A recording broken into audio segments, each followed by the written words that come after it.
Alors, sujet 36. Sujet 36, il est où ce con? Oui, Céline, sujet... Oh, vous êtes là? Faut prévenir, on vous voit pas dans le noir, merde. Alors, sujet 36. Donc vous êtes...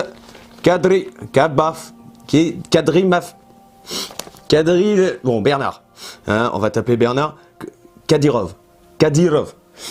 Oui, enfin, ici c'est Bernard. Hein. Vous êtes en France, c'est sérieux. Alors... Vous êtes ici pour parler du cosmodrome de Baïkonour. Le cosmodrome de Baïkonour. Donc, oui, voilà, vous êtes pour parler du projet Buran. Donc en ex-URSS. URSS. URSS. C'est quoi ça? Chez nous, c'est l'URSSAF. C'est pas URSS. Voilà. Faut être sérieux un petit peu, faut savoir de quoi on parle. Alors, en ex-URSS, le projet Buran, donc l'une des plus grandes dépenses de l'ex-empire soviétique. Voilà, donc il y avait le peuple qui crevait la dalle, et vous avez rien de chose à foutre que d'inventer des navettes spatiales pour aller, où ça? Dans l'espace? Pourquoi? Déjà pourquoi? Ça te suffit pas ici? Hein? Des navettes spatiales qui ont servi pendant quoi? Une petite broutille d'années encore, est-ce qu'elles ont volé réellement? Voilà les gars, faut savoir de quoi on parle, faut être un petit peu sérieux, monsieur Caddy Bernard, là, Jean-Claude. Hein, Jean-Claude, faut être un petit peu sérieux. Oui, la course à l'espace. Mais les gars, on parle des United States of America, hein, avec la course à l'espace à qui vous étiez à côté. C'est pas n'importe qui, les gars. Et l'Empire soviétique, la URSSAF, là. Vous faisiez pas le poids, les gars. Ah non. Hein, tu vas nous raconter toute cette merde du projet Buran. Hein, Jean-Claude, Bernard, tout ce que tu veux.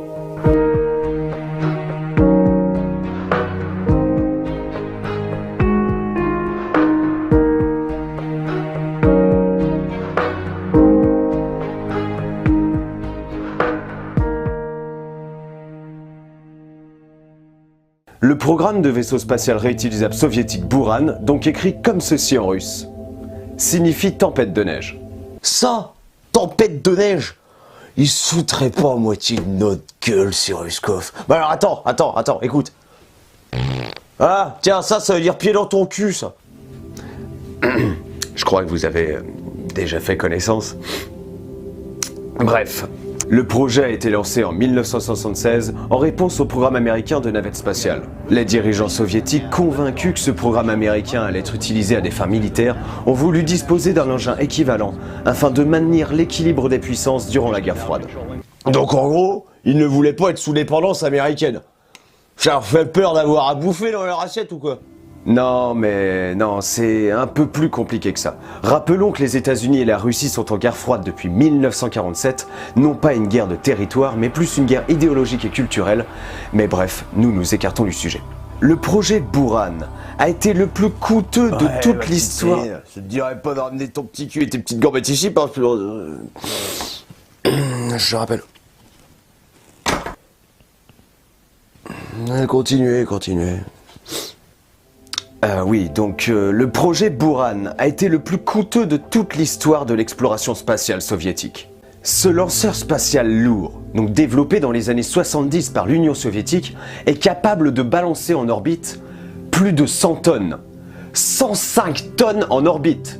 Donc ça peut envoyer une dizaine de bus, ou 70 bagnoles en orbite, ou 760 869 iPhone 7. J'ai calculé. Seulement, le lanceur Energia n'a effectué que 2 vols, malgré tout réussis, en 87 et 88, mais le programme a ensuite été annulé par manque de moyens et aussi dû à la chute de l'Union soviétique. Idem pour la navette Buran, elle n'a volé qu'une seule fois, c'est-à-dire qu'elle est allée en orbite, elle a réatterri sur Terre, et le tout en pilote automatique. C'est-à-dire que nous, on vient à peine de découvrir le drone autonome, que eux, dans les années 90, nous, non, no problème. No problème, drone, nous aller à l'espace avec. Buran, qui devait servir de lien entre la station spatiale Mir soviétique, qui a été lancée en 1986 et qui a été retirée du service en 2001. L'Union soviétique, qui en 1986 était le seul pays à avoir une permanence totale dans l'espace, 12 ans avant la construction de la station spatiale internationale avec les Occidentaux. Ouais, mais on voit ce que ça donne quand ça a été construit que par les soviets, hein. Mais toutes ces infos pour en venir où? Car nous sommes toujours une chaîne d'exploration de lieux abandonnés. Pour en venir au bâtiment du projet Buran et du lanceur Energia, complètement abandonné aujourd'hui, au cosmodrome de Baïkonour, au Kazakhstan.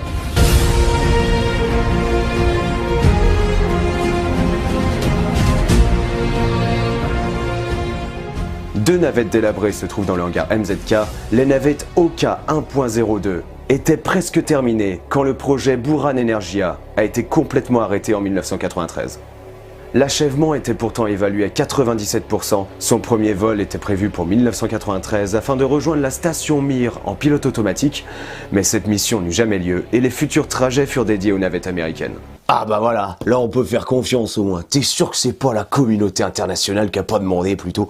Déjà qu'on s'est pris leur station Mireille sur la gueule? Non. Mir en russe signifie paix et monde. Un magnifique message passé par une puissance qui a failli déclencher à plusieurs reprises une guerre thermonucléaire avec son rival. Les navettes du projet Buran sont désormais la propriété du Kazakhstan. Étant donné que le cosmodrome de Baïkonour se situe au Kazakhstan, dès qu'un projet est abandonné, il revient au pays hébergeur de la base. Étant donné que ce pays n'a aucun intérêt envers l'espace, ces bâtiments sont complètement à l'abandon et un jour s'écrouleront sur eux-mêmes, comme le toit du bâtiment 112 abritant la navette Buran 1.01. La seule ayant fait un vol orbital, ainsi que le lanceur Energia sur laquelle elle était toujours montée, s'est effondré à la suite d'un mauvais entretien. L'accident a détruit totalement les engins, ainsi que tué 7 ouvriers qui tentaient désespérément de réparer le toit. Ce complexe titanesque est donc également équipé d'une base de lancement spécialement conçue pour le lanceur Energia et sa navette, l'une des plus grandes au monde, le PAD Energia. Ce complexe est donc muni de 2 transporteurs érecteurs, donc ce sont des engins immenses qui permettent de prendre la fusée, de l'allonger et de la remettre debout. C'est-à-dire que ça peut te relever 570 tonnes, ce qui correspond à 380 bagnoles. Ouais, ma petite Céline, ça te dit de tester mon transporteur érecteur? Il y aura pas 570 tonnes, mais il y aura moins ton petit cul. Je te rappelle. Dernier grand bâtiment de ce complexe, un bâtiment haut de 134 mètres hébergeant la dernière fusée Energia M, un système qui avait été élaboré afin de mettre en orbite des objets de 4 à 35 tonnes en orbite basse, moyenne, haute, circulaire, elliptique. Elle était également prévue pour aller sur la Lune et d'autres planètes du système solaire. Propre. Et nous, pendant ce temps-là, en Europe... Non, léger, continuez, moi je suis en train de jouer avec mes crottes de nez. L'Energia M surpasse encore les lanceurs commerciaux étrangers, tels que Titan 4, Ariane 5, HII, sur le plan énergétique, sur les caractéristiques d'exploitation. Donc autant dire que ces putains de Ruskov, ils se démerdaient pas trop mal là-dedans. Mais attends, les Ruskov ils sont doués quand même dans pas mal d'autres domaines, hein, comme le meurtre de journalistes, les assassinats, les goulags... Chacun son domaine de compétences. Merci d'avoir regardé cette nouvelle émission jusqu'au bout, n'hésite pas à dire ce que tu en as pensé dans les commentaires, même si j'imagine que si tu es arrivé jusqu'à là, c'est que tu as plutôt bien accroché. N'hésite pas à mettre un petit pouce bleu pour nous soutenir, on se dit à la prochaine, soyez curieux, tchuss.